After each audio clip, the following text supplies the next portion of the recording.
Brandon Hale had only been with the force for 5 years, but you wouldn't know it by the way he walked. His shoulders back, chin high, and that signature smirk etched onto his face like it was a part of the badge itself. Some cops wore uniforms. Brandon became his. In his mind, the city was filled with sheep, and he was the wolf keeping them in line. He took pride in maintaining order, though the line between justice and arrogance had long been blurred in his world. Brandon had made it a habit of asserting dominance, not always because he had to, but because he could. He believed the badge granted him more than authority, it gave him entitlement. That morning, the sun cast a golden glow over downtown. The streets were starting to fill with the usual mix of workers, tourists, and the invisible, the homeless, the drifters, the faceless souls who sat on benches like they had nowhere better to be. And to Brandon, those were the easiest targets. No witnesses. No consequences. Just simple power flexes wrapped in uniforms and silence. He spotted one man in particular sitting at a bus stop bench near the courthouse. He wasn't dirty or drunk, but he wasn't polished either. He wore a plain tan coat, tattered at the sleeves, and held a steaming cup of coffee between rough hands. His eyes were focused on nothing in particular, staring into the morning mist. Brandon didn't like the way the man sat, too calm, too comfortable, like he wasn't aware of who ran the streets. He approached. "You know you can't loiter here, right?" Brandon said, standing tall, hands on his belt like a gunslinger. The man looked up slowly, eyes filled with patience, not fear. "Waiting for the bus," he replied, voice low and composed. Brandon scoffed. "Sure you are. ID." "Do I need ID to sit at a bus stop?" The man replied evenly, not moving. The lack of submission poked something primal in Brandon. His jaw tightened. "Yeah, when I ask for it, you do." The man's expression didn't change, but he reached into his coat slowly, carefully, and handed over a worn leather wallet. There was no ID inside, just a folded piece of paper and a few small bills. Brandon sneered. "You think this is a game, old man?" "No," the man said calmly. "You do." Brandon's face flushed red. He grabbed the man by the arm and pulled him to his feet roughly. "You want to play smart with me? Let's see how clever you are at the precinct." People started watching. Phones rose discreetly. Brandon didn't notice, or maybe he didn't care. "I haven't broken any laws," the man said as Brandon cuffed him against the bench. "You're making a mistake." Brandon leaned in close and whispered, "I don't make mistakes."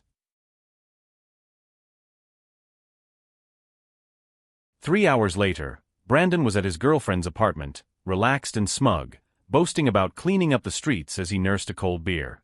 Leah Moreno, his girlfriend of 8 months, was warm and grounded, everything Brandon wasn't. She worked as a nurse, and her empathy was as vast as her patience. But she didn't know the real Brandon, not the one who looked down on strangers and carried his ego like a weapon. He leaned back on her couch, describing this old guy giving me attitude at a bus stop. "I mean, who are these people, right?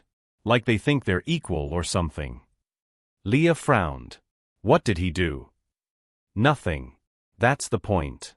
Just sitting there, looking smug like he owned the bench. And then he mouths off like he's above the law." Leah set down her coffee. "Brandon, what happened to just talking to people?" Brandon waved her off. "You don't get it, babe. Out there, it's different. You give people like that an inch, and they think they can walk all over you." She didn't respond immediately. Her eyes had gone distant. After a moment, she stood and walked over to her small bookshelf, reaching behind a stack of cookbooks. She pulled out a photo and stared at it for a second before turning it toward him. Was this the man? Brandon blinked. The photo showed a younger version of the man from the bench. Same eyes, same jawline, unmistakably the same person. "That's him," Brandon muttered, stunned. "Why do you have a picture of him?" Leah's voice cracked. "Because that's my father." Brandon's chest tightened instantly, the room suddenly feeling far too small.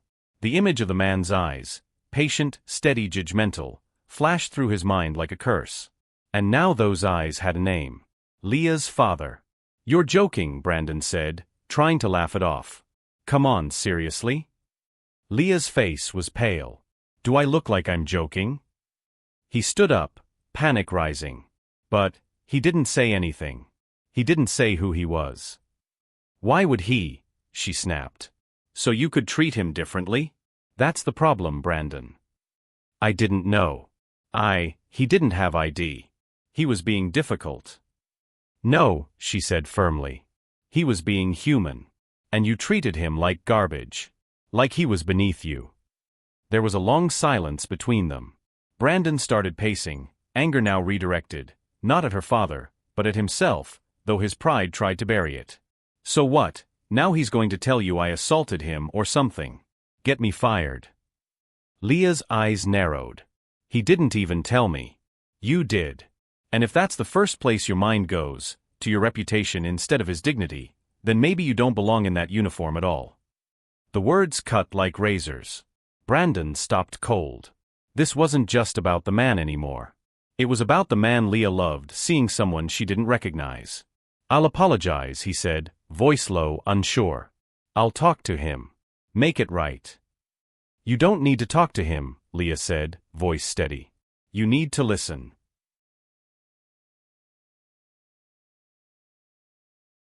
Brandon hadn't been this nervous in years.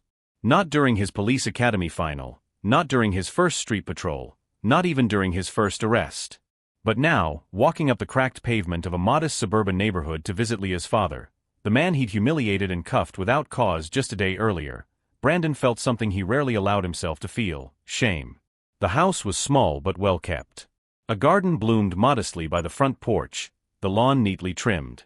Brandon recognized it from photos Leah had shown him before, never imagining he'd walk these steps in disgrace. He had called ahead, and to his surprise, the man had agreed to meet.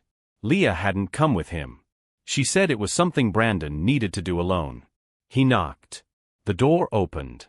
There he stood, the same quiet composure, the same calm stare. The only difference now was context. No badge.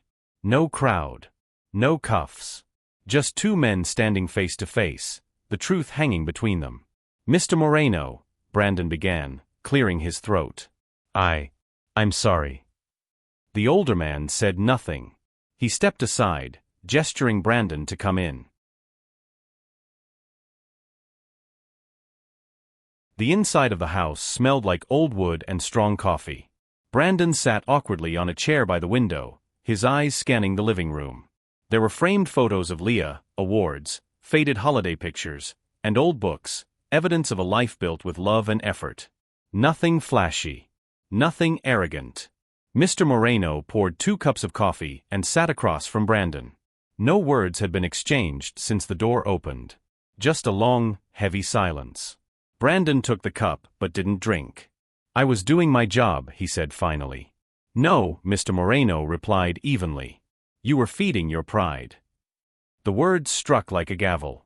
I wasn't trying to hurt anyone, Brandon said weakly. But you did. Brandon's mouth opened, then closed. He had no rebuttal. I wasn't sitting there to cause trouble, Mr. Moreno continued, sipping slowly. I was waiting for my friend. We walk every Tuesday.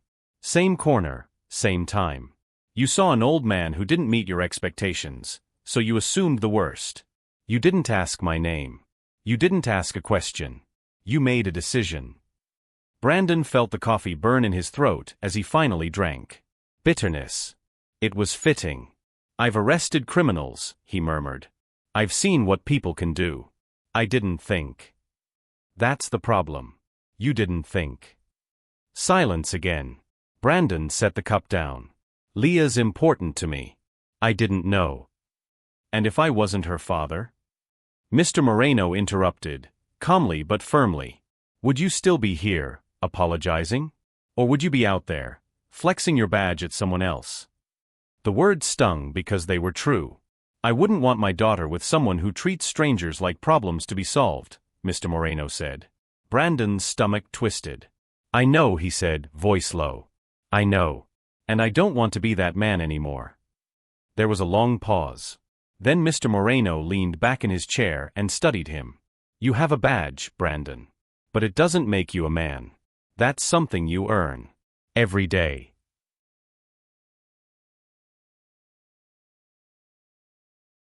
The next day, Brandon did something he'd never done before. He requested a disciplinary review on himself. His fellow officers looked at him like he'd lost his mind. "Why dig your own grave?" one asked. But Brandon didn't answer. For once, he wasn't doing it for pride or power. He was doing it because someone had shown him what integrity actually looked like, not behind a badge, but in the quiet dignity of a father sitting on a bench. That evening, he went back to the same street corner. Same bench. Same hour. This time, he wasn't in uniform. He waited. And then, just like that day, a few passers-by gathered. People recognized him. Phones came out again. He stepped up onto the edge of the bench and raised his voice, just enough. "Yesterday, I used this badge to act like I was above people. I disrespected a man who did nothing wrong, and I treated him like less than human. That man is not just someone's father. He's my girlfriend's father. And I humiliated him." He paused, letting the confession hang in the air. "I can't take back what I did. But I can take responsibility. And if you ever see me in uniform again, I hope it's as someone better than the man I was yesterday." No one clapped. No one cheered. It wasn't that kind of moment. But a few phones went down. A few heads nodded. And somewhere nearby, behind a parked car, Mr. Moreno stood and watched, not with satisfaction, but with something closer to reluctant hope.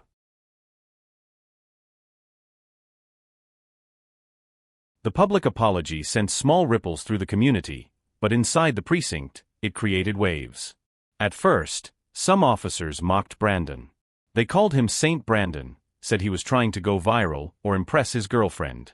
But there were others, quieter voices, seasoned officers, who pulled him aside. "I've been here 20 years, Sergeant Torres said, leaning against a locker. "I've never seen someone apologize without being told to. That matters." Brandon didn't respond with swagger or fake humility. He just nodded and went about his work, quieter than usual, more deliberate. He'd stopped barking orders. He asked more than he assumed. He walked into each situation remembering Mr. Moreno's words, "You didn't ask. You made a decision." It was painful, like looking in a mirror you'd avoided for years. He started reviewing his past arrest reports, questioning the choices he had justified under the blanket of procedure. Each name on the paper felt heavier now. One day, a fellow officer came up to him. "I saw you pull that guy last week. Let him off with a warning even though he had expired plates."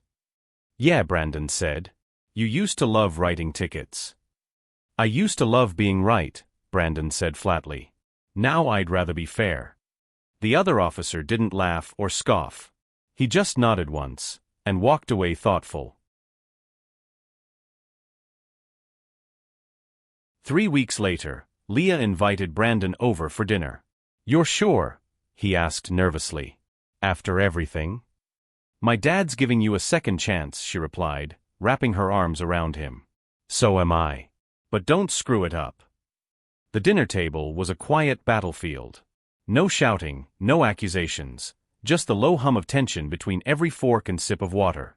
Mr. Moreno sat at the head of the table, Leah and her younger sister beside him. Brandon sat across, minding every gesture like it was being watched by a jury. Polite conversation started. Small talk. Sports. News. Then came the real test. "What made you become a cop?" Mr. Moreno asked. Brandon paused. This was where his old self would have said something dramatic. Something noble, like to protect and serve. Instead, he told the truth. "My dad left when I was 9. I watched my mom work herself into exhaustion to raise us. I hated feeling powerless. I thought becoming a cop would fix that." Mr. Moreno nodded. "And did it?"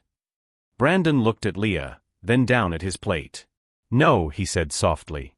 "It gave me power, but not the kind that fixes anything. It gave me something to hide behind.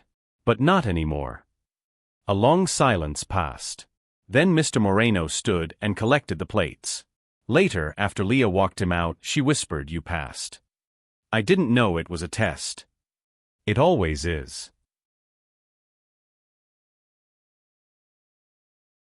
2 months had passed. Brandon was back on patrol, this time with a rookie named Tyler, a fresh graduate from the academy, nervous and eager, full of the same adrenaline and certainty Brandon had once carried like a second uniform. As they cruised through the neighborhood, Tyler spotted a man sitting on a bench. "Guy's been sitting there a while," Tyler noted. "You want to check it out?" Brandon glanced over. Middle-aged man. Reading a book. Coffee in hand. Familiar. "Let him be," Brandon said. Tyler hesitated. "But what if?" Brandon smiled slightly. "That's where I met someone who taught me the most important lesson I've learned on this job." The rookie looked confused but nodded, taking the cue. As they drove away, Brandon glanced back at the man on the bench. It wasn't Mr. Moreno this time, but it didn't matter. The bench had become a reminder. That power means nothing without responsibility. That every stranger has a story. That a badge shines brightest when it's worn with humility. 6 months had passed since the day Brandon cuffed Mr. Moreno. The weather had turned warmer. The city's chaos still moved in currents, sirens, shouts, streets pulsing with stories, but something had shifted inside Brandon. He moved differently now, more grounded, more aware. He wasn't perfect. He still had bad days. Still caught himself slipping into old habits. But now, he knew it. He caught it. And he corrected it. The department noticed.